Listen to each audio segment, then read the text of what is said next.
It's February 5th, 2017. You're listening to the Fancy Ramen Podcast. I'm Neil. I'm Cookie. And today we're going to talk a little less about anime and a little more about video games, maybe. Maybe. I was really hoping to mention...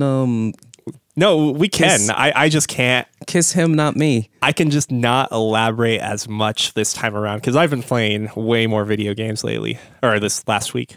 Oh, sweet. Let's talk about that then. But first, let's talk about Kiss Me, not him. No, kiss him, not me. Kiss him, not me. Oh, wait. Did we talk about this last episode? I don't know. Because I think I can't recall if I talked to my girlfriend about this or if it was with you, but it's obviously about, and feel free to correct me at any point after this crappy description, it's about a girl that doesn't like guys in the traditional way. She wants guys to like guys. Yeah, she's all about the BL, the boys love. And so the first episode pretty much goes, she's kind of a background character in everyone's story. She's real supportive. She's real, like, not really noticed. She's playing that trope then? Like, are they playing off of like, oh, she's the female friend? Like the... No, not even. She was just like the class president that no one really paid attention to. She was also unattractive looking. And then her favorite character in an anime dies that she watches. And then she doesn't eat for a little while and becomes really skinny and hot. And all the boys start noticing her then. So she's trying to juggle really liking boys love, the anime trope. So she's an otaku. And for some reason in this anime, they really stigmatize otakus. So like every time she mentions anime, like all the guys go, ugh, man, you're really hot. Please stop talking like this. Well, I don't think being an otaku necessarily is supposed to be a positive thing in Japan for that matter. It's not, but you know, I think we embrace it just because like we as in Americans, Western, whatever, Canadians for that. Western North America, or no, North Americans, there we go, are fine with it, but we also embrace like nerd culture in a way that I don't think a lot of cultures do. Yeah. A lot of countries. So how many episodes are you in? Oh, we finished it. Oh, okay. Like, so it's not a current airing thing. No, unfortunately not. But I just wanted to mention it. You said something. We were talking earlier today when we were watching the Ghost Recon's Wildlands about motorcycles and not being able to be on the same motorcycle at the same time. Like, yeah. That was my first thought. And like, so like the character has, I apologize to the listeners that we have if this offends you, fat girl tendencies. So like whenever she thinks about like boys love and things like that, she like starts really, really drooling hard. And it was like, okay, that makes sense. And then like when she becomes like super attractive and like two of the guys like accidentally bump up against each other and like her mind goes super wild and she like starts, like you see her old personality in her new body and it's like a super complete disconnect. Not saying hot girls can't like anime. Right, but within this trope or this cliche, it's unheard of, yeah. And it's wonderful. Either way. Haven't been watching much anime lately. Just wanted to mention that. I was going to say, like, I did watch a little more Masamune-kun's Revenge, and I feel it going down the stereotypical direction, and I'm kind of pissed, but at the same time, it's... Okay, so you've caught up on the most recent episode then? No, I don't think I did. So you mentioned last time the girl meeting. Did you see the episode after that? No, I had the second girl introduced, and this is obviously after the main character starts to, you know, get some feelings for the girl he's trying to get revenge on, and the girl that's seeking revenge obviously has feelings for Masamune-kun. Now, I don't know though, but the next episode is just him trying to answer questions. So they kind of put a back burner on his revenge for this next episode. And it's just him trying to figure out what the hell is going on. Why is this Christian girl, which, you know, that I think is probably a little more uncommon in Japan. She could be Catholic. No, you're absolutely right. She could. And but it's more uncommon in Japan. So like, why is this religiously tied girl clinging on to you? Like answering those questions, I take it. Yeah. Okay. And a lot of who is she? Because so spoiler, I'm sorry to do this, but it's fine. It's going in the anime cliche trope. Childhood friend. So she becomes their classmate. So she's in his class. Yeah, she had to transfer, obviously. Obviously. And then she tells a story. So she's like, she's telling everybody, I moved here for him. And he's like, who are you? And she goes, I'm his fiance. It's like, she goes, you probably don't remember, but 4 years ago during Christmas, you came up to me and you helped put thing in a donation bucket and it was cold and you put a jacket over me. You told me to dress warmer. And he goes, that bitch is lying in his mind because he's like, 4 years ago, I was a fat piece of shit. So obviously she's lying. So we don't know. So it's just a lot of him trying to figure out who the hell she is and her like fucking with him. She played a lot of like a nod to a lot of different anime tropes of, hey, boy and girl are running. Then you find out girl's sick for a second. I can already guess it, and I'm assuming you don't know this, but I'm assuming she has her revenge plot on him. Oh, I'm 90% sure too. With the way she's fucking with him. At one scene, they were just like, they were running, and then she was like, if you run to this fast, I might. And then she trips and falls, and you're like, oh, and he's like, oh, I'm sorry. And then she coughs a little bit, and blood comes out of her mouth, and then he's like, oh, are you sick? And then she goes, yes. And then she gets up like a ketchup packet falls, and he's like, wait, what is that? She's like, it's ketchup. Why? Why do you have ketchup? Why is it open? Because I like to eat it with my lunch. And then she started like trying to change the subject. So yeah, she's just fucking with him. Awesome. That's great. Hate to spoil the next episode for you. There's a lot more stuff that happens, but either way. Yeah, no. I don't necessarily feel that strongly about that anime. I did accidentally spoil myself a shit ton on an anime called Fuka. So Fuka is about to reiterate, Fuka is made by a manga artist, originally a manga, visual novel, whatever. And he's known for Fuka.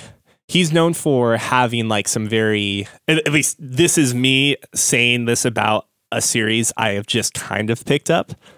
And so I'm not that familiar with the mangaka or whatever, the artist, the writer, but he must be known for like having really dramatic twists and plot shifts. He's the M. Night Shyamalan of manga. Maybe the best way to put it is like not that type of twist, but like Game of Thrones types of twists when it comes to Red Wedding. Yeah, like not believing that something could happen, like it being the furthest thing in your head. Oh, like, obviously, like, casts of characters aren't getting killed off. It's not a war manga or anything like that. Who spends way too much time on Twitter, basically meeting a girl that in the exact opposite, like, in the exact opposite image, doesn't even have a cell phone. This is in my queue. Yeah, and he falls. I was like, I can't tell if it's good or not yet. And it being about her and the guy wanting to get into music.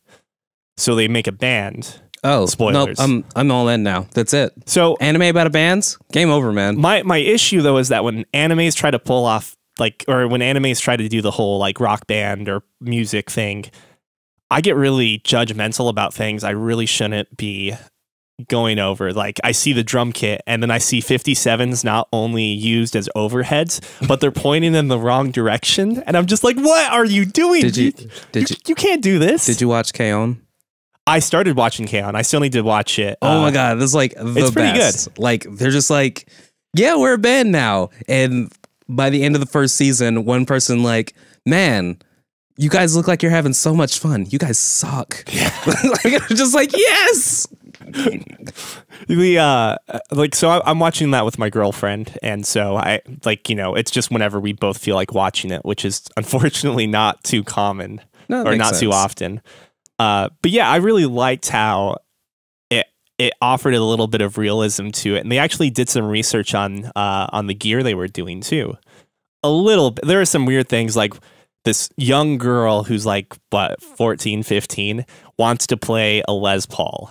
And like a Les Paul is a really fucking heavy guitar. Like it is. The real one is. Yeah, yeah.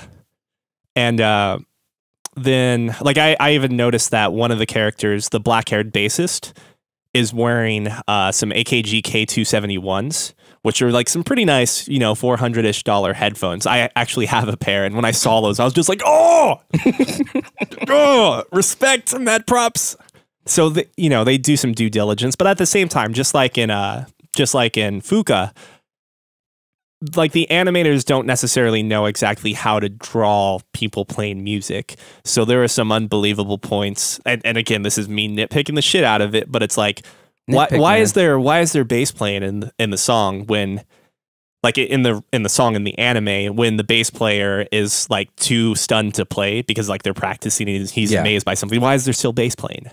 Or why is the drummer like playing or using their power hands or whatever their counting hand is? I think it's a power hand. I'm not a drummer. On hi-hats when it's obviously a tom or a ride cymbal.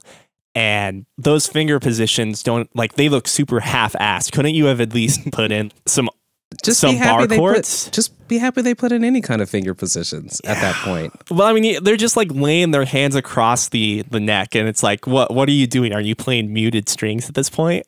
Eggs, yeah, man. Do you just tune to a major chord? I mean, that's actually feasible, so I'm not going to go there. Yeah, I got some problems with it, but... Did you watch Beck Mongolian Chop Squad? God damn it. I read all the manga, and I don't know. That might also have the problem of a manga going on too long than it needed to. The anime ends quite quick, a little too quickly for my taste, but the anime does end. So there might not have been like a good point between the two of them. Like the anime should have gone a little further, but the manga definitely, I think, went a little too long. I watched a bit of the anime, but it was a big disconnect when I heard the music, and I was like, this is not what I imagined the music to be at all. Don't you hate when that happens? Dang it, Neil, let's just start a fancy ramen anime flavor podcast. That's practically what this is at this point now. By the way, we should have watch parties. We could. So kind of like a book club, but for anime. Oh, you mean, yeah, like not almost every waking hour, but almost every free hour I've been playing that. I kind of want to play it, but I only want to play it in VR. But I also don't own it, and I don't really want to buy it. Yeah, as soon as I get done, because I'm not the... Wait, are you playing on PS4? Yep. Oh, sweet, yeah. Yeah, so I guess I'll explain my decision. I am really bad at first-person shooters on consoles, but but a lot of comments at the upon release were turning me towards PS4 because PC was having like frame rate issues, graphical issues, talking about having to change things in the graphical settings to make it run better.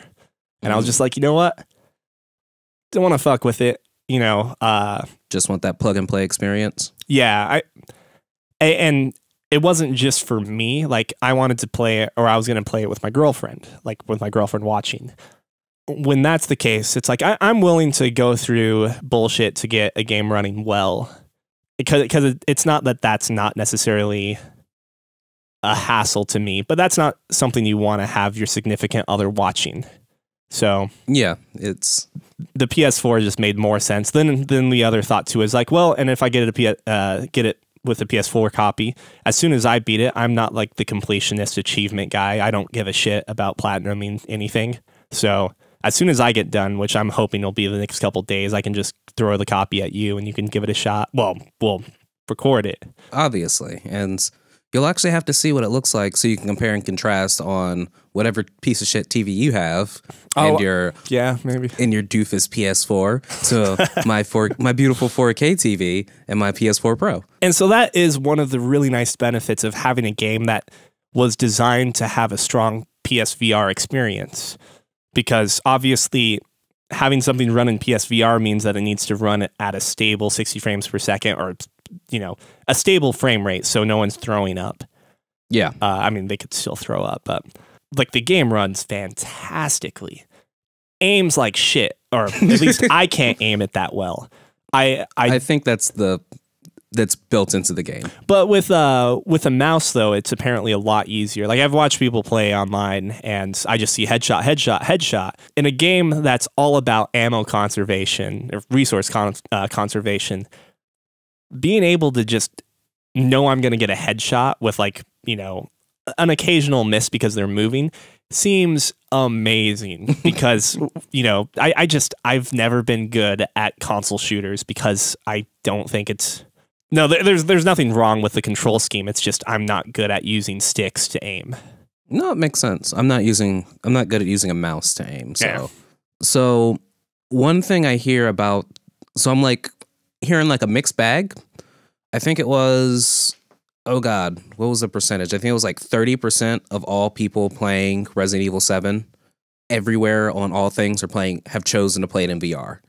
That's not even cool. Like 30% of all PS4 players. It's 30% of everyone, yeah. PC, Xbox, everyone. So the only way you can play it on VR is PSVR. Yeah. So that means a majority of people that are playing it on PS4 have played it on VR. So I'm also hearing like a mixed bag of like, this is the way to play it. This is a perfect way to play it. This is the example of a AAA game going in and doing a full game that you can do on PSVR. Like, I was really excited for when they announced Ace Combat, the newest one, whatever it's going to be. I don't know what number we're at now. And now I've learned that only parts of that game are in VR. And that's literally a game where you're in a cockpit of a fucking plane the entire fucking time. What if it was just the mission briefings? You're like, wow, this meeting room is great. Oh my gosh. I can look around. Wow, I can touch my papers. Oh. Please take off VR headset. You're about to fly. So it's like, I'm like, oh, that was dumb. How can we not have like this Ace Combat, which is like the pinnacle of all airplane flying, dogfighting games. Sorry, couldn't think of words. And the pinnacle of what a seated VR experience could be. Exactly. Yeah. And it'd be made by like a AAA budget with dedicated people. Not saying Valkyrie's not good. It's a space shooter though. So like it's a little bit, I find it a little bit easier to, I don't want to say it's easier to program a space flight shooter versus one that's got to do with like wind resistance and stuff. Wind resistance, gravity, yeah. But I wanted to see what that was going to be like. And then like, oh, only parts of it in VR. But then we've got Resident Evil 7, which is like super duper, everything's a puzzle, turns out, sounds like. Well, and that's what's in full VR. I don't know what I was actually going. Oh, cool thing. A lot of people are playing it in VR. Some people are saying this is the only way to play it. Got to play it in VR. Some people are saying, okay, I played it on my PS4 Pro with my 4K TV, and I saw what it looked like. And then I saw it in VR, and I'm like, the graphics, they turn it down too much for some people, and they want to wait until it's a little better. Yeah. So I kind of don't want to see it outside of VR. Just see it inside at that point. You can. Yeah. But you don't have to judge it too. Yeah, I see what you're saying. Like you want to give VR the fairest chance you can in this case, and not compare it to what could potentially be a better version or just maybe a prettier version. That one, because like Drive Club versus Drive Club VR, played way too much Drive Club, and then got the PlayStation VR, played the demo, and I was like, man, this is even like Gran Turismo 3 good graphics. This is Gran Turismo original, which at the time had great graphics, mind you. At the time had great graphics, yeah. But when you're playing one game that says, this is what our IP looks like. We put in all this time, we've postponed this game, we've delayed it, we pushed it back so many times, and now you finally get to play it, and it looks beautiful, right? Here's our PS4 version. And you're talking about a car porn game, too, of all. Like, yeah. And it doesn't look that good, but it also doesn't play all that good in VR. So it's got a little tiny bit of motion sickness to it, but it's not bad. But either way, I don't want to spoil. I don't like, as we've talked about, I don't like scary things, but I'm kind of excited for this. It's kind of like, I got this fancy new thing that does something, and the one super big AAA budget thing just happens to be the most terrifying thing people are playing. I guess I'm excited.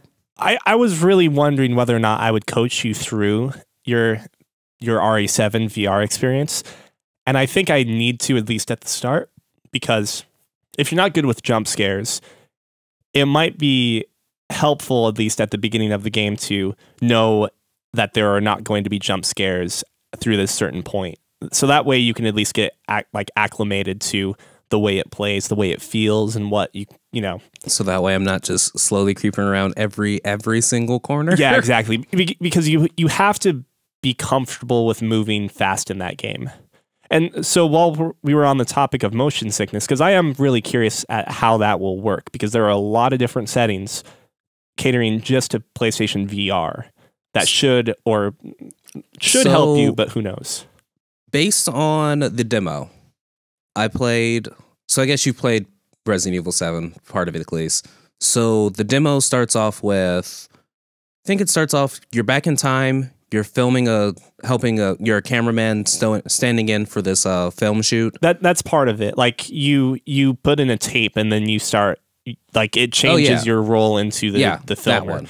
So I played through that part up to when the guy walks away and you're like, why can't I like follow this dude who's obviously about to die? Don't I realize that as a character that I'm in Resident Evil 7? Please don't go that way. Out. And then I was like, okay, I guess this is what the game is. So I'm kind of a little acclimated to how it plays, and I know some about the settings.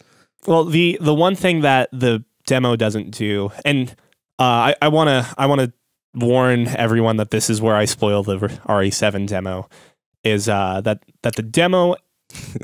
You should probably put that before I start talking. It's fine. I mean, because it's the demo, so yeah.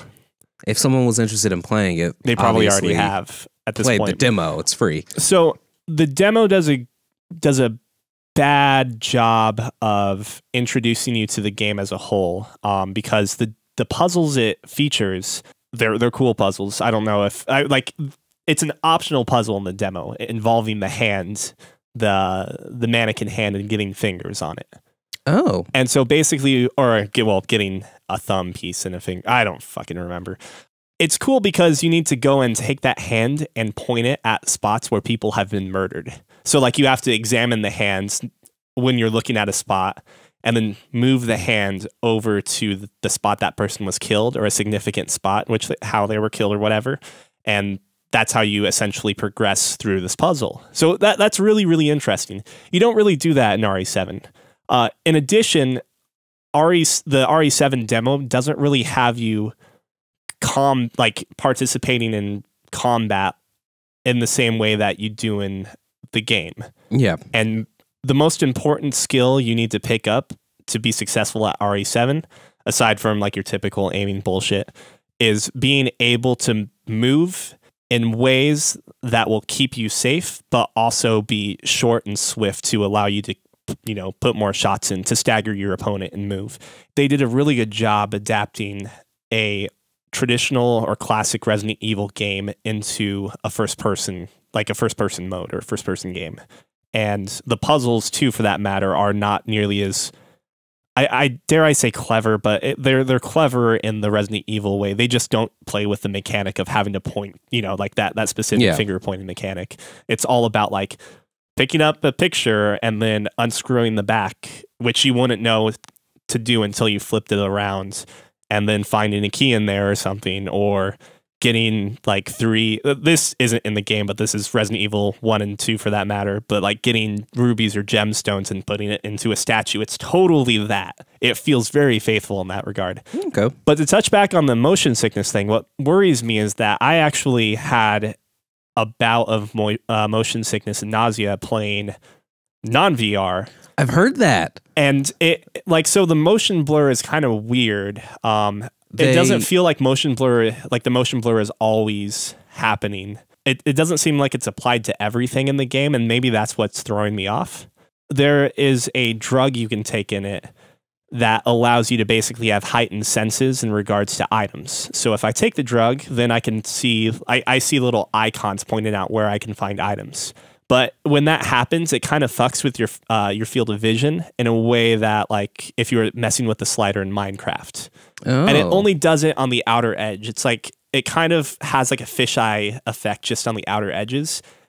And when I was focusing on the screen and that I took that drug and saw that happen, that mixed with the motion blur and moving around and trying to frantically find items, it kind of put me out of game playing mode for like as I progressed playing the game, like another hour and a half. It made me not want to play the game. And I definitely was close to having to sleep it off that bad. But I'm also not the type of person that can do a lot of rides at amusement parks because I'm really prone to motion sickness there. Oh, so I haven't heard that one about the motion sickness, but I do know that one of the places I listened to, they were like, so yeah, I've been playing Resident Evil 7 outside of VR. And like, so when characters are being jostled around, I kind of wonder what that's like inside of VR. Yeah. And they said basically what they do is they kind of like dim your vision on the side, so put you at like pinpoint, or sometimes you'll just get like hit, and instead of like rolling around on the floor and doing all that stuff, you'll just wake up on the floor. So it'd be like you got they cut out the part where you get thrown and spun around. Okay. Yeah. So you kind of like black out, because why would you not black out? Right.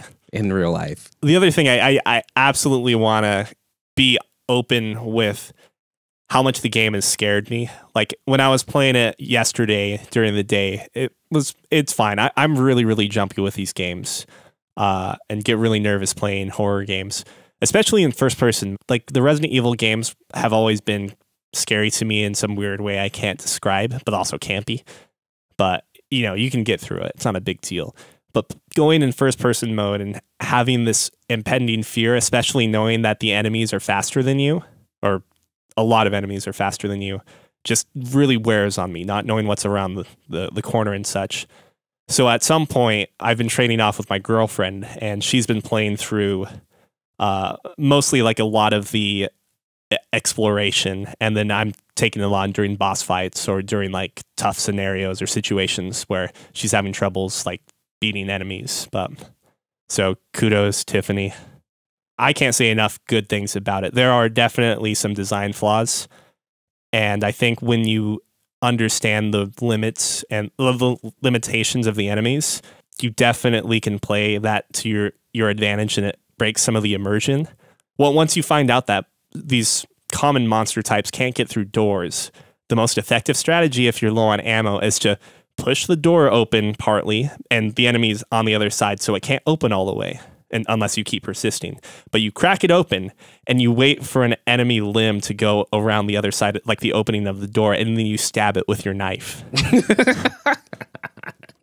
I'll take that. And like there's clipping too, so the enemy is physically clipping through the door, but if it's going through the door, you can't hit that body part. It has to be clear of the door, then you can hit it. And then some graphical glitches come up where we managed, I should say, to capture a clip of one of the quote unquote generic monster types, clipping frame by frame. It wasn't like every other frame, but like in a flashing motion through a door that was basically closed.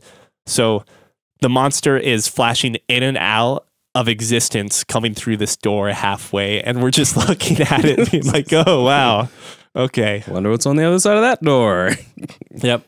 All that said and done, this is a good game, and granted I'm not done yet, so I can't necessarily judge it, but I've been having a blast in it. It's the first time I've felt scared in a Resident Evil game since 4. Well, this makes me slightly more excited and a little less excited about playing it in VR.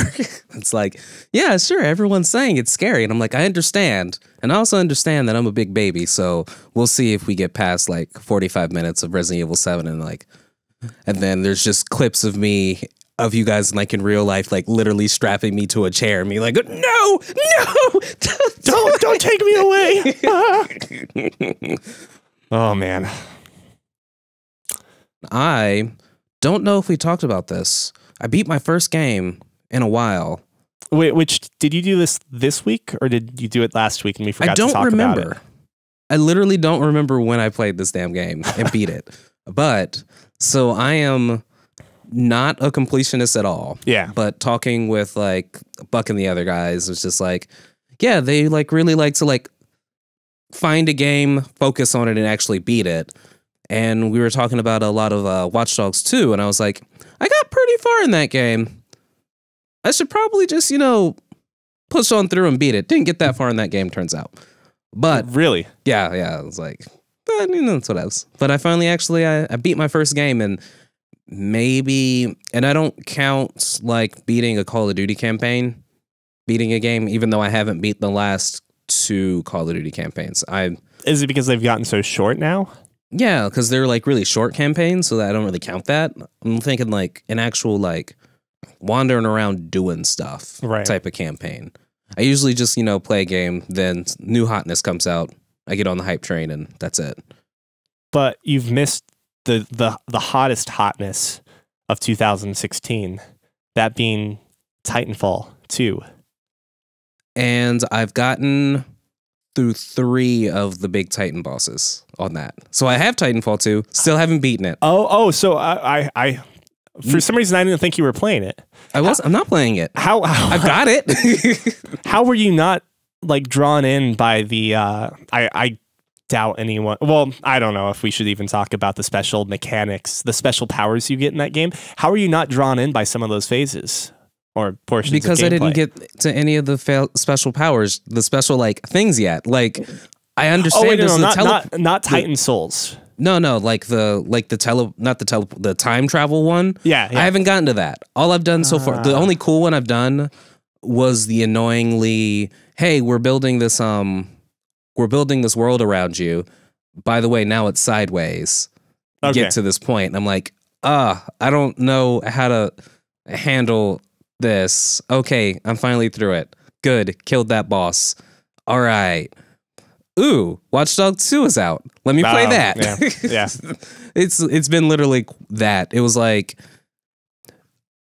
I was going, okay, 3 big shooters came out all at once. We had Battlefield 1, Call of Duty, and Titanfall 2. And I made the choice to get Battlefield 1 over Titanfall 2. Even though now people are saying that the Call of Duty campaign is just like, mwah. But that's not the point. Wait, mwah, as in mwah. good? Yeah, apparently it's like really good. The campaign. They say don't touch the multiplayer, but the campaign. Apparently that's really good. So I made the choice to get Battlefield 1. And I played the first. So Battlefield 1, if you haven't played it, is broken up into, I had to think about how to like say it. Sure. Broken up into like different scenarios where you're using a different character. And I've played the first scenario, which is where it's kind of like the tutorial stage. Then there's a scenario where you're a tank driver. I played through that scenario, and I started on the second scenario, like the second big scenario, and got through about like partway through it. And then everyone was like, and Titanfall 2 is on super sale. And I was like, well, I'll play some Titanfall 2. So then I started playing the Titanfall 2, got to that point, and then they were like, this game. And I'm like, okay, fine. Yeah. If you're working like a 40-hour office job even, I guess it doesn't matter if it's an office job or not, but if you're working a full-time job, it's hard to play everything coming out, especially if you're also trying to play like the indie titles that are coming to PS4 and Steam and whatnot. All about my indie titles. And then like I've even had to, sadly, I played only like 3 placement matches on this season of Overwatch for their competitive scene. I usually like to play the competitive mode. It's all of winter. So like even that's been taking a backseat to everything, and I don't like it, Yeah, I want to go back to being in college where it was just like 6 hours of classes today, and that's it. Video games. It's like, I only need to sleep 6 hours. That's fine. Exactly. That's enough. That's more than enough. Dedicate 12 hours to games, 6 hours to sleep, 6 hours to class. You're good to go. Homework, you can do it in between classes. Pretty much. Yeah, you're describing like what my college experience at UNL was. I was an art major. So, yeah. So it was more like I had to dedicate some time to the homework because the homework was the class. Right. But I also at that point was really big into DJing and stuff. So I would literally have every Sunday, if we were traveling from Omaha to Lincoln, I would literally get back to Lincoln Sunday morning, and I'd dedicate that entire day to music discovery. So I would go to all the blogs, find all the new hotness, the remixes that everyone didn't know about, and I'd be able to dedicate that time to that was my music day. I don't have a music day anymore, Neil. I wish I did.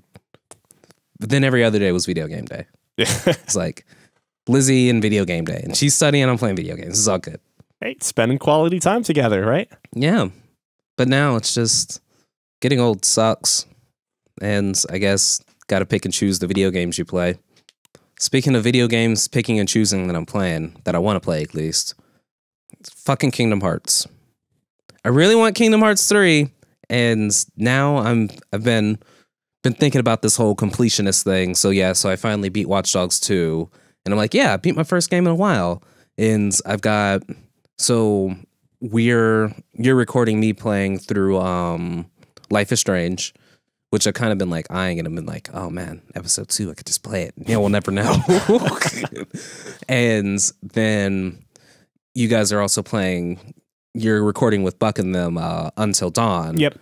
And you're obviously going through your let's do something stupid and play through all the personas. Yeah, in which, like, I haven't even been able to pick that game back up since starting the Life is Strange, which that's fine. I've seen the solo things as kind of the, I can do this when I don't have other content to put up.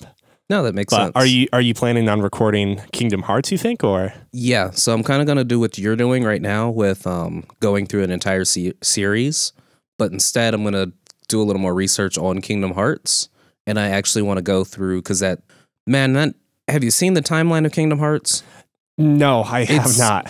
It's kind of like, have you seen the timeline of Zelda, The Legend of Zelda? Yes, I have. It's kind of like that, where game 1 is after, like, 2 of the portable ports, and apparently this prequel that just came out with Kingdom Hearts 2.8.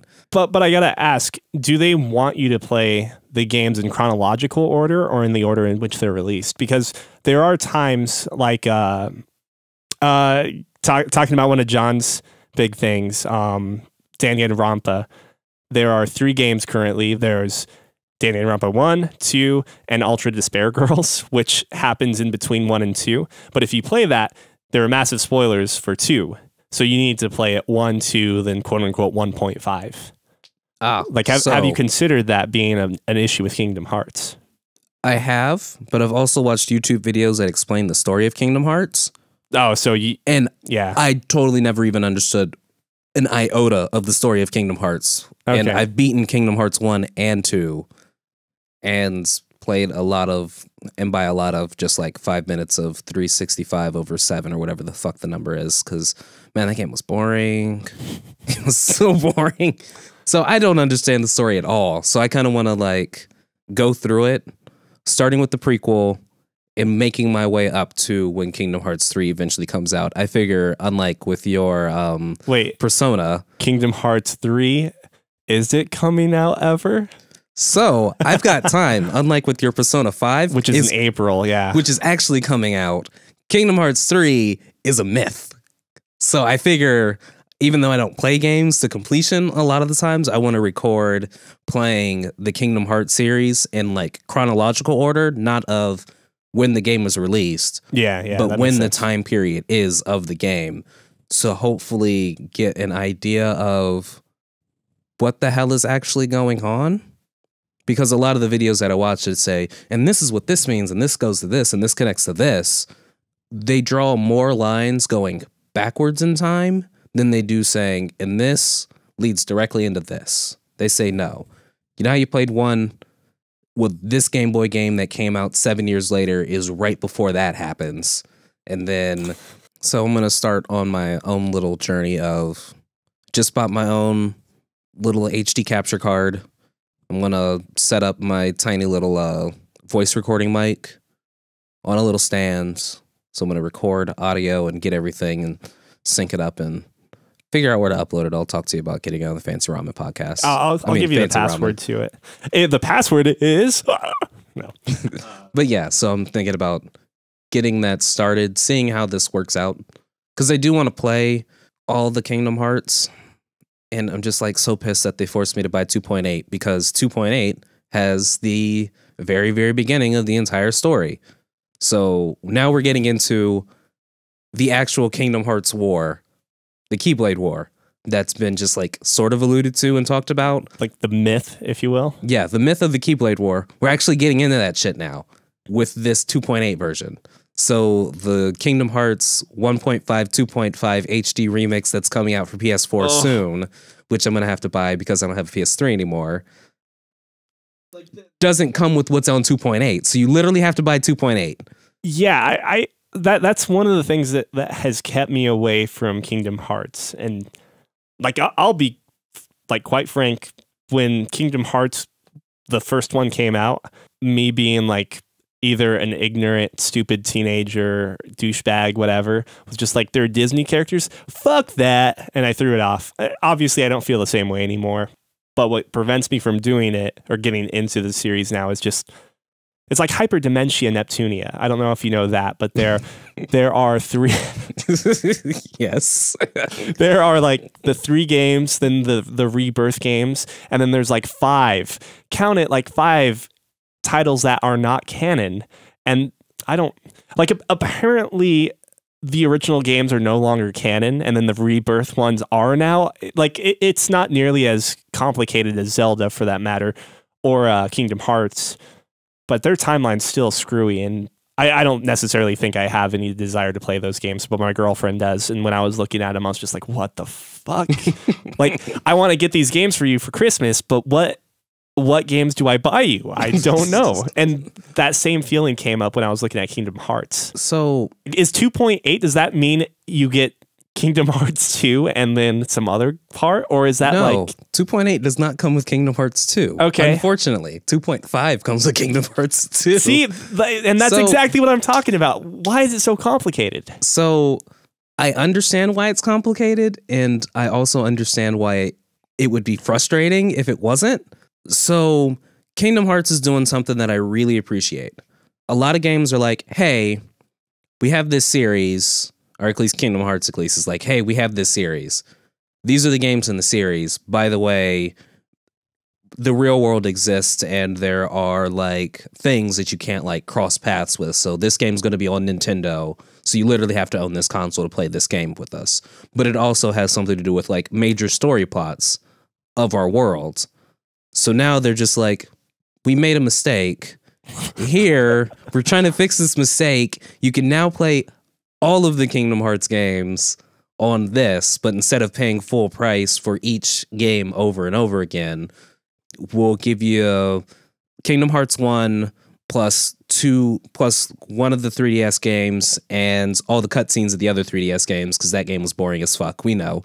So it's literally just a 2-hour movie. You get an achievement for watching it all at once. And then with 2.5, they're like, and here's part 2 and these other Game Boy Advance games that you couldn't play because you didn't own the system / this is the one that was on like PS whatever. So you can play these. And now 2.8's like, so we made up this chapter for you because you guys have been like dying to know what exactly happened with this. So what happened in the past? We could have named this Kingdom Hearts 0. We totally could have, but Yakuza took that idea. So what are we going to do? 2.8, fuck it.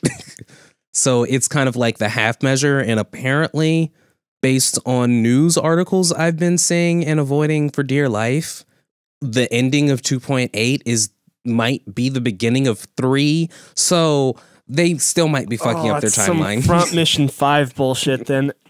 Actually, don't let me call that bullshit. I'm sure it's fine. But yeah, so 2.8 could very well be at the start of the series in terms of the chronological timeline, but end in the future of the series, like before 3. Yes. In which case, starting off with 2.8 seems dangerous, right? Do you stop halfway through once you get into the advanced era and then play the other games? I've got to know if it's the advanced era, and who knows? This could be one of the secret ending bullshits that Kingdom Hearts has at the end of every game. It could also be one of those cases where, like, if I don't know, again, when you were saying that the timeline is really fucked up, it's like Link died in this timeline, and this is where the world is, and Link lived in this timeline, but didn't save Zelda. I personally feel like the Zelda, the Hyrule Historia is not too complicated. The only thing I have to say about the Zelda thing is that anyone that thinks Link died in Majora's Mask is a fucking idiot. No, maybe not an idiot, but you watch too much. What is it? Game theories? Yeah, Matt Pat. Too much Matt Pat. Like that. Come on. No, he can't be dead. It doesn't make sense. Matt Pat shows you the science. The science. No, that is not science in that case. We're not talking about missing legs on Star Fox characters in this case, okay? Shout out to Matt Pat. Oh my God. If we could have our first guest be you, that would be amazing. When a sound clip gets cut or played too abruptly, and you know, basically it's like the waveform doesn't start naturally. It's just, oh, suddenly I'm at a really high position. It's like a square wave or the start of one, and it has like an audible click in it. Ooh, so it's like old school. I've just started recording these songs that I'm doing, and I don't realize that every time I hit the space bar to stop the recording, that you can hear that. It's similar to that, but more of an electronic version of it. So there are these pops like throughout the fucking audio, and at first, like I was trying to edit those things out, but it's just like sometimes there are too many fucking pops to deal with, and not plosive pops. They're noticeable. If I'm not going to put an example in on a podcast because that defeats the purpose of a podcast sounding good. But if you watch any of those videos, I'm sure there's at least 2 or 3 occurrences where you have that audible electronic pop.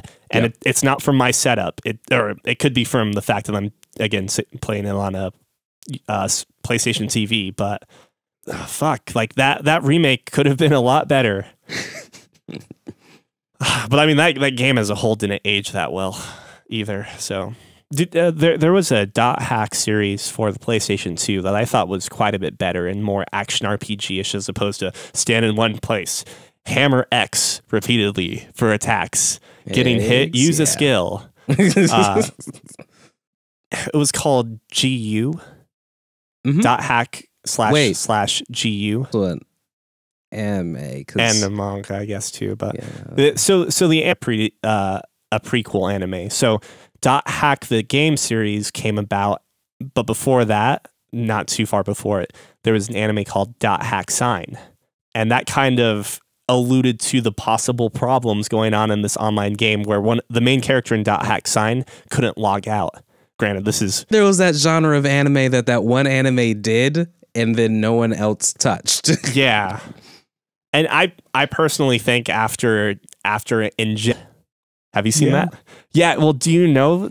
I don't know if you've watched the entire series of like Mind Breaking Tech.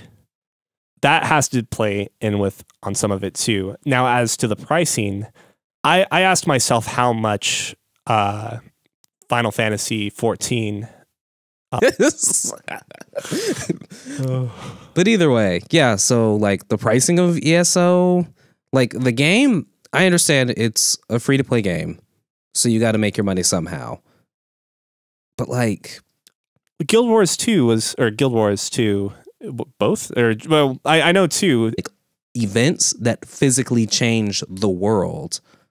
So it kind of like keeps people hooked into it.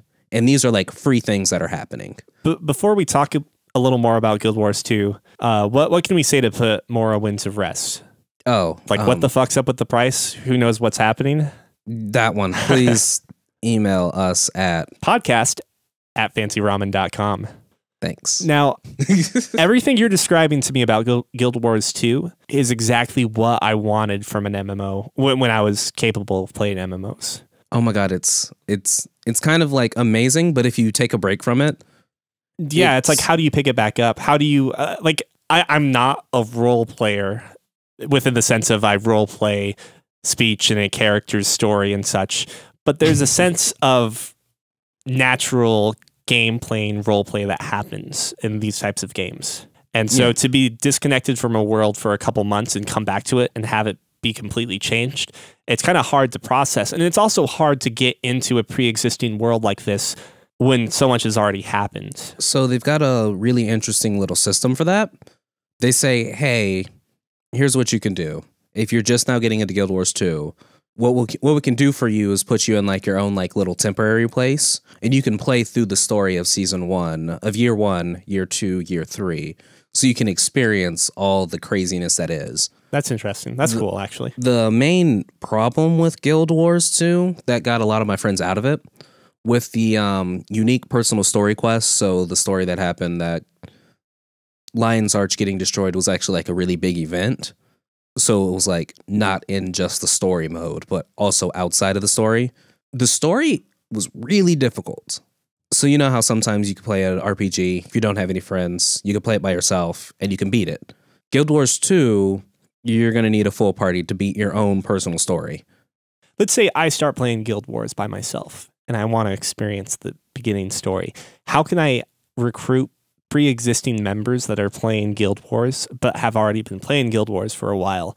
As long as you guys are in a party, if you start a mission, it like brings up a little prompt for everyone to be like, "Hey, such and such person's starting this mission. Do you want to join? Yes or no?" If you're a veteran that is no longer in like the isolated early game phase, and I know you, can I still bring you into my part? Okay, so there are systems too. Yeah. I don't know if it does something similar to Final Fantasy 14, but I've been in love with the prospect of like part of the matchmaking. Let's say I'm new and I've got a bunch of friends that play it. Oh, like that trainer, whatever it's called. Oh, there is a training system too. I don't know as much about that, but if I want them to join a raid that's like level 10, or I don't know if they're level 10 raids, probably not. But if there's like a job that's level 10 and they're all level 60, they actually, with their same gear, quote unquote, and their same skills and whatnot. Levels them down. Yeah, it scales them down to 10. Guild Wars 2 was the first place to do that. Ah, okay. So you're actually scaled down. So you can go throughout the entire world once you're max level. If you're not max level, your level scales down. So basically, as you're going like into beginning towns, everyone, so it'll show in parentheses that you're level 80, I think what the cap was last time I played. So to show in parentheses, you're level 80, but your actual level is 5. I get you. Okay. So like everyone in this area has a max level of 5. Everyone in this area has a max level of 8. So even though you've been playing this game for a long time, there are still like little hidden areas in the worlds, like in the early areas, that you can still get destroyed at because you've been leveled down. And they kind of do the same thing with their PvP section, but instead that's where they scale you up. Gotcha. But instead of scaling you up with your abilities, like you have all your abilities unlocked, you have to still unlock your abilities. So I don't advise that until you... So like if you're level 1 and you went into PvP, like you wouldn't have the abilities to be competitive.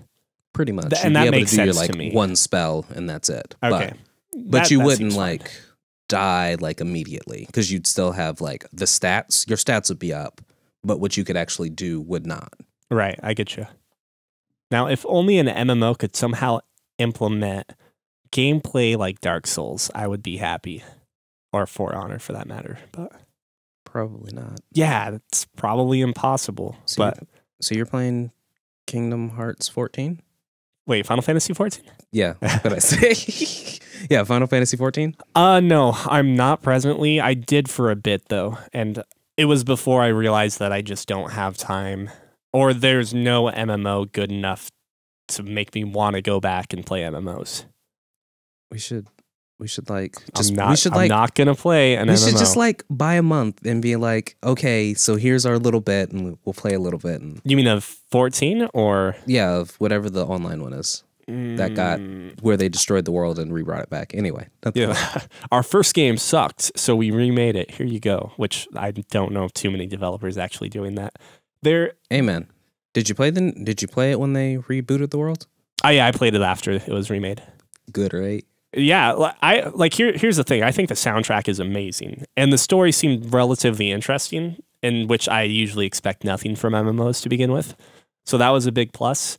It was just, if I was still 18 and going to college or in high school, I think I would have played the shit out of it. But we don't have to play the shit out of it, Neil. We could just play like an hour here, an hour there. Come on. Yeah. It's only like $15 but there's a degree of familiarity you need to get with an MMO to feel competent and feel like you're doing things at a normal rate, like you're doing things efficiently. And I don't mean maximizing or min-maxing your things. I'm not min-maxing anything, Neil. Yeah, I'm just saying, let's just go in, ride fat chocobos, and just call it a day.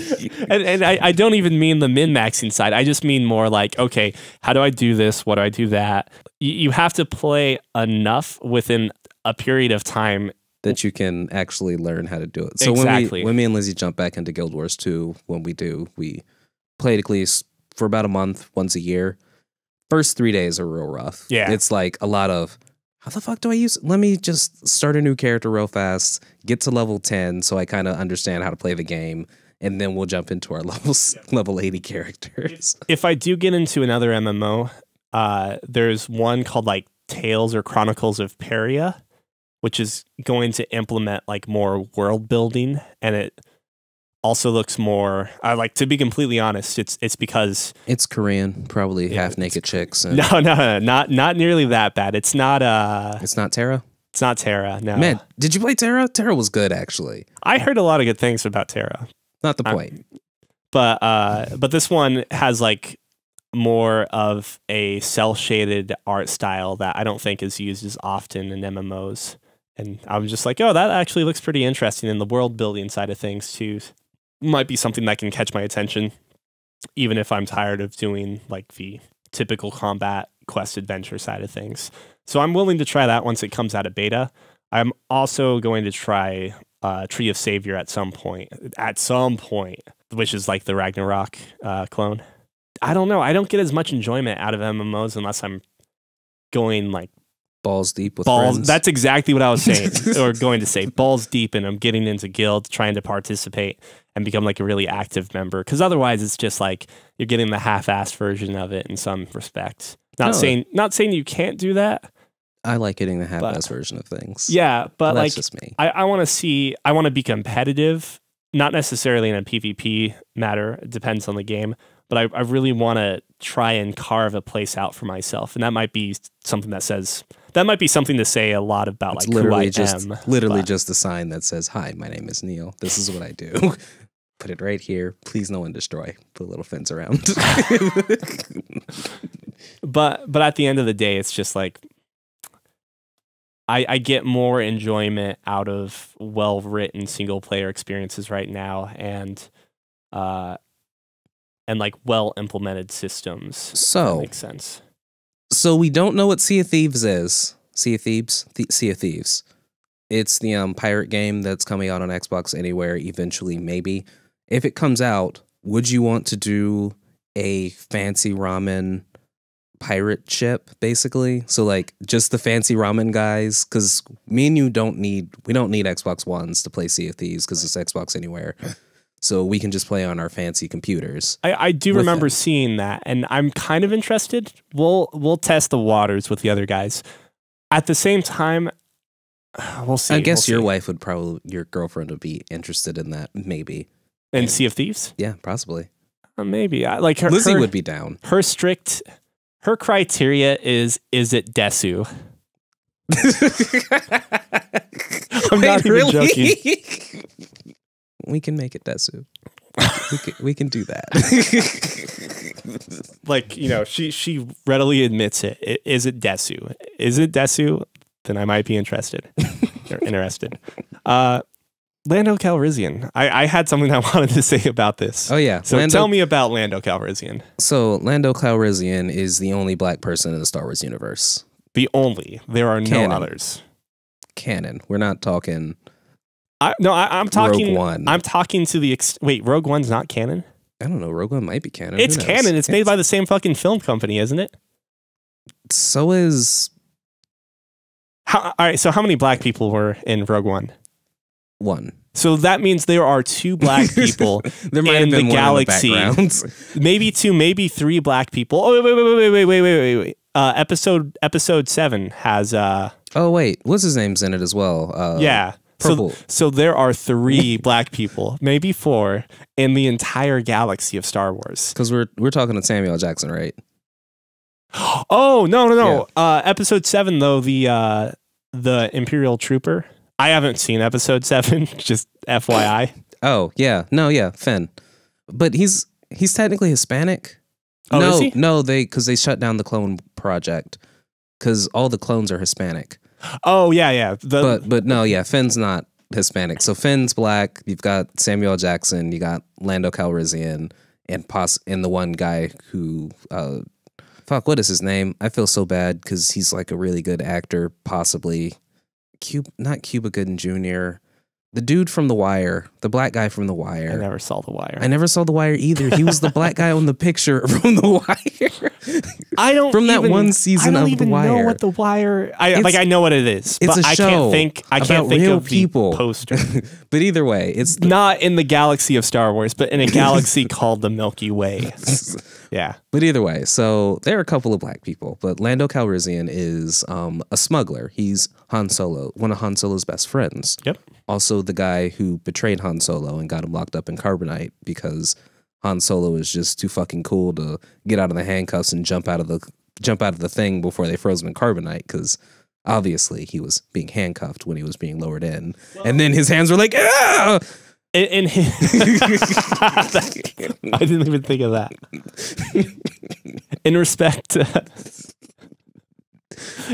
to Han Solo, my thought was always that he would have been able to get out if he had to, but him escaping would mean that Lando's is he like in charge of a settlement on that planet, or is it like he governs the entire planet or whatever? I'm guessing that settlement is the entire planet. Oh yeah, that's probably the Even case. though I guess somehow we found Luke's lightsaber that fell through the planet. Who fucking knows? So in that case, him escaping does not help the citizens and the civilians on that planet, because Lando sold Han out to save his people, basically. He did. Like the people on that settlement. No, So- because the Jedi Order was not the Jedi Order, the Republic. No, the rebels were fucking up. It doesn't matter. Either way. No, it totally makes sense that he did. But man, they also, one random thing to point out, they knew exactly where they took Han Solo, and it was still like a 5-year gap before they actually went to go get him. Yeah, because Han Solo's kind of a dick. It's like, do we need to? Let's flip a coin today. Let's flip a coin today, see if it works. And every day they were like, are you sure it says heads?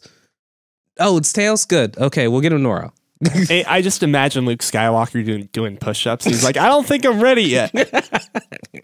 I don't think I'm ready quite yet. Hold on. Either way, so Lando Calrissian is so that's who Lando Calrissian is. And I don't know if you've heard, they're making a Han Solo movie, a solo Han Solo movie, but it's going to be a prequel-ish, kind of. So we're talking young Han Solo and young Lando Calrissian, which they finally announced that Spider-Man is Lando Calrissian. That's right, internet. I'm talking about it. Donald Glover, Black Spider-Man. Make it happen, please. One day. Well, actually, he did get to voice Lewis. I forgot Black Spider-Man's actual name now. I don't know. I don't keep up with recent Marvel. Either way, there's a Black Spider-Man, and there was a Black Spider-Man before they said, it was during the whole like who the hell Peter Parker's going to be, and then someone said Donald Glover for Spider-Man, and then the internet was like, yeah, Donald Glover for Spider-Man, and half the internet was like, Spider-Man can't be black? What the fuck are you guys talking about? And then everyone's like, well, actually, there's Miles Morales. Yeah. And then it turned out to be a British kid, right? Yeah. So it's okay. But yeah, Miles Morales. So Donald Glover actually did get to, or is going to voice him for an animated series, but that's not the point. So he is Spider-Man. Okay. So, but Donald Glover is going to be playing Lando Calrissian, and they recently met up. There was a tweet with the original Lando Calrissian. Yeah, so there was a tweet from the original Lando Calrissian saying young Lando Calrissian meets old Lando Calrissian. And you're just like, oh, that's weird. Cool. But he was like, yeah, I met Donald Glover, and he's a real eccentric character. You can tell that even though he's young, he's really well-traveled. And that's just old people, nice way of saying he's weird as fuck. Because, man, I'm a huge fan of Donald fucking Glover. He's weird as fuck. Atlanta for the win. So you listen to his music as Childish Gambino? Man, so let me tell you, funny story about Donald Glover. Didn't know who he was. Saw this movie called Mystery Team. Was like, oh, this is amazing. And then I started listening to Childish Gambino, and I was like, oh, this is amazing. And then like 2 years later, one of my friends was like, oh man, have you ever seen like Childish Gambino? And I was like, yeah, he's amazing. And they're like, have you seen Mystery Team? I was like, yeah, that movie's amazing. What does that have to do with anything? The black guy from Mystery Team is Childish Gambino. I was like, so do you know how he got the name Childish Gambino? It's Wu-Tang Clan. Name generator. Name generator. Damn. Okay. No, kudos. Have like, you already put your name in? I did. It was something stupid. Oh, that's It's too always bad. something stupid. So Childish Gambino got to meet up with Jim. Billy D. Williams. Insert in post that guy's name in my voice, please. Do it with a robot voice for who I was talking about. That would be amazing. Either way. But yeah, so those two guys got to meet up, and apparently That already, actually. What am I saying? I just can't recall. We do know that. And by we, the internet. The internet. Collective consciousness of mankind, at least in America, knows. At least someone in America knows Yeah. who it is. Been playing a lot of the other Final Fantasy game? 15? Yeah. Not yet. Once Resident Evil's over, then I'm going to think about other games, but... So you're waiting for that Chapter 13 update to finally hit as well? Not necessarily. It's just like Resident Evil 7. I want to just get it over with so I can sleep at night. I actually don't have nightmares about balls off while playing a horror game or watching my girlfriend play it at this point. No, I like it. So, but yeah, about that Final Fantasy, I showed you a picture of the Magica Exosuits. Yeah, that's before right. The podcast. So if you don't know about the Magica Exosuits or the whatever the Exosuits are, they come in a variety of colors that each of the main characters wears their one specific color. There's a black one, a red one, a yellow one, and I forgot what a blue one. Yep. And they kind of mysteriously looked real similar to the new Power Rangers suits. So the internet kind of blew up. They're like, oh, you could be Power Rangers in Final Fantasy? And then the creators of Final Fantasy were like, oh, yeah. Wait a second. We've decided to redesign some things. So they're holding off on the update to redesign the exosuits. But they did say they got in contact with the people who own the IP of Power Rangers to like talk about things. They said, we talked about alternate avenues. We've ultimately decided to postpone the release of the exosuit. Oh, I didn't realize it actually got that far. So no, the exosuit was ready. It was supposed to come out at the end of February. Well, I mean, I didn't realize they even went out and talked to people about it. Yeah. It wouldn't be Saban because I think that's just the American or a North American distributor or whatever the hell of Power Rangers. But yeah, they talked to the official Power Rangers people, apparently, according to the IGN article I read earlier. That was like, yeah, we got in contact with the Power Rangers people and we talked about some things and we decided to go ahead and do a redesign. Now, it wasn't like, and I'll say, I don't think it was like close enough to the Power Rangers outfits that it like warranted a redesign. Right. So it wasn't like a legal thing, because obviously if it was a legal thing, every time there was a group of teenagers dressed up in suits with alternate colors, there'd probably a legal thing going on. I mean, there kind of has been a precedent of that. There was a game called Disgaea. Well, there is a game called Disgaea that has Power Rangers in it. There is an RPG where you manage basically a Power Rangers. They call it Sentai, or I'm sure you know that, but for the layman out there, you manage a Sentai. Not hentai. Like the more you keep saying it, I'm like, he's got to say it. A Sentai TV outfit, essentially. And you manage the studio, you get the costumes, you hire a cast, and you go and fight these turn-based RPG or turn-based strategy RPGs as this Sentai group. And that they actually got into legal trouble with their release with Saban or Sabin or whatever the hell. Really? Yeah. I don't remember exactly what they had to do, but they had to come to something I think is stupid, but it's understandable because we were back in the day. You mean, right? Not nowadays. Well, right. Like, no. I think it was nowadays. I think it was stupid back in the day, back in the time too, because any adult watching that is like, why are these cousins like fucking each other?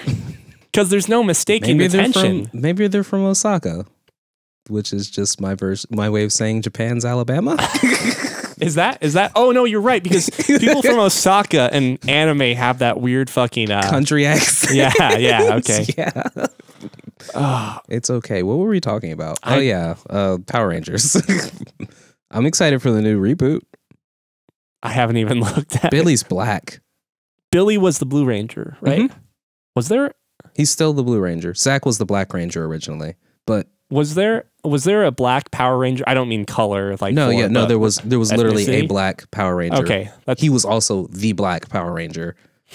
So this time they made Billy. His name is actually Billy in the movie as well. okay, The Blue okay. Ranger, he's black, and then the Asian male character is the Black Ranger. Oh, so okay. They also made the joke because they all like jumped in the water and they're like, "Hey, look at our color!" Like they were glowing for some reason. They're like, "Look at us!" And Billy goes, "I'm blue," and the Asian one goes, "I'm black," and he's like, "No, you're not."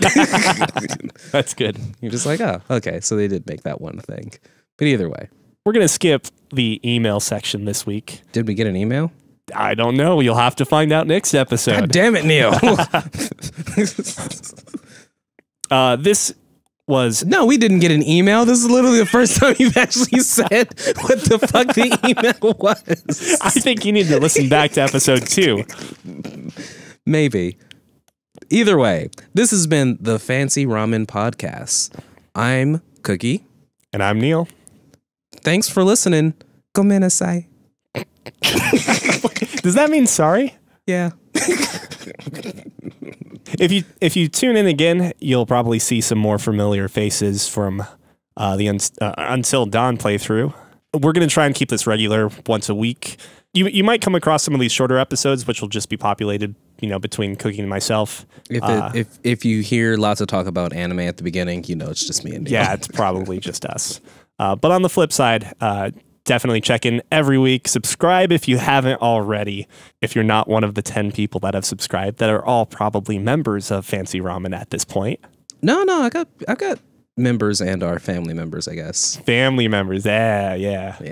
Get those connections. We just need to have like 990 more family members subscribe. Dude, and then we'll be able to put video on the podcast. Wait, what do you... Oh, you mean for just... Oh, no, even like video on the podcast. Fuck it, I'll do it, man. We'll have the like fancy program, but we'll have it for free. It's not the point. Either way. It's the camera that matters, right? Well, at Fucking 1,000 cost. subscribers, we would have enough probably... We don't get paid for that. Who knows? At that point, that means we've been doing this for a little bit. Maybe someone will invest in a camcorder by then. Maybe. Yeah, this is Fancy Ramen. Subscribe if you haven't. Send us mail. Send us shit at podcast@fancyramen.com. Don't go to fancyramen.com quite yet. And if you haven't already, we do Let's Plays. We're doing Until Dawn, Life is Strange, and there's a temporary hiatus on the Persona series. And then it looks like we'll be doing at some point down the road Kingdom Hearts as well. Yep, Kingdom Hearts, and possibly you might watch me freak out for maybe like 20 minutes in VR with Resident Evil 7. Yeah, there's always a possibility of one-offs like we're doing for some of those betas. And stay tuned, I guess, for whatever the fuck beta my wife gets invited to next week because no one wants to invite me. Oh, no, I did get into the Ghost Recon Wildlands beta for PC. I assumed it was because you were black. They're just like, ooh, he identifies as African-American. I don't think don't he's need to actually going to send fill him a out that beta. survey at the end of the beta. Fucking profiling companies. I know, right? Just because I'm black doesn't mean I'm not going to tip. Because you're a bad waiter means I'm not going to tip. And you see the or they see your wife's entry and they're like, female. We need female gamers in this beta. Pretty much. That's probably This person's name is Elizabeth. Unless they're a really tricky white fat dude or someone who's just real sad. I guess at this point. But at this point, they're going to answer that way anyways. If So, yeah, put them in the beta. Let's get some good feedback on what's going on of the Ghost Recon's Wildland beta. And if you don't know what I think about that, just hear the enthusiasm. Kind of like, man, if I get someone to play with, it's going to last. I'm going to buy it because of the hype train, and then I'm going to not play it ever again. I think we need to talk about your buying habits, okay? Dude, my wife would be time. so ecstatic if you talked with me about my buying habits. The hype train is real. Until next time. GOMENASAI.